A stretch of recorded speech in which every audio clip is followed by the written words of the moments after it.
What's up, man? I guess as y'all know, Meek got 2 to 4 for probation violations or whatever.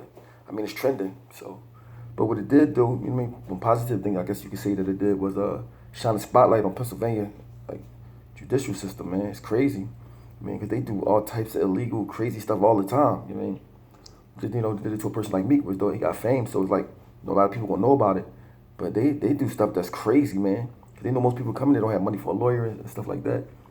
But Pennsylvania, man, is one of the worst Commonwealth states to try to get any type of fair treatment. If you ain't got no money for no good lawyer, none of that. I mean, so, but yeah, like, I mean, 'cause for you to give somebody time that you know not doing crime out there in a state set in prison, it's crazy. You know what I'm saying? But they do it all the time. Like this one of the Pennsylvania laws. Say for instance, you get caught with 1 bag of weed, 1 bag, right? You're probably thinking, oh, I can't go to jail for that. So you got a lot of money on you. So you got $800 on you, right? So you got 2 cell phones on you. They can say that's intent to deliver. And they can go take you to court for intent to deliver if you got a record now. Got a record, like my record. You know how much time you could do for that 1 bag of weed? 5 years. Because it ain't the bag of weed, it's the intent to deliver. They think you selling drugs, and you intend to deliver charge, you're done. I mean, even if you only got 1 bag of weed, even if they didn't catch you serving nobody. I mean, and if you Google this, I'm gonna tell you something you can Google.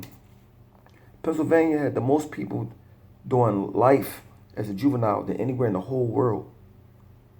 Yeah, not in the whole world. I mean, that's just a fact.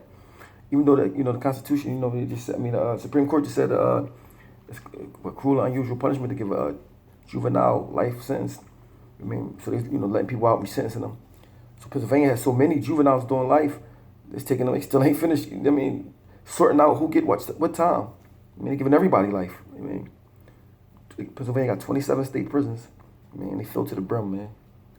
I mean, so that's why I said, like, what I say is, like, we gotta teach our sons about the law at least a little bit. The simple ain't gotta be like lawyers, but they gotta at least know what this how much this hold, this how much time this hold, this how much this time this hold.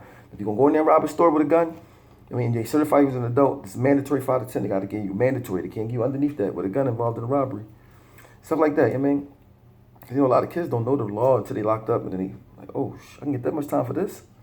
Because now Pennsylvania is certifying everybody. It don't gotta be just a murder now. It could be a robbery. It could be a fight. It could be anything. I mean, so somebody definitely need to like look into like how can they remedy the situation. I mean, because crime is crime. You gotta pay for what you do, but like, come on, man, let the punishment fit the crime. You know what I mean? So maybe the spotlight is on Pennsylvania now because everybody's talking about it.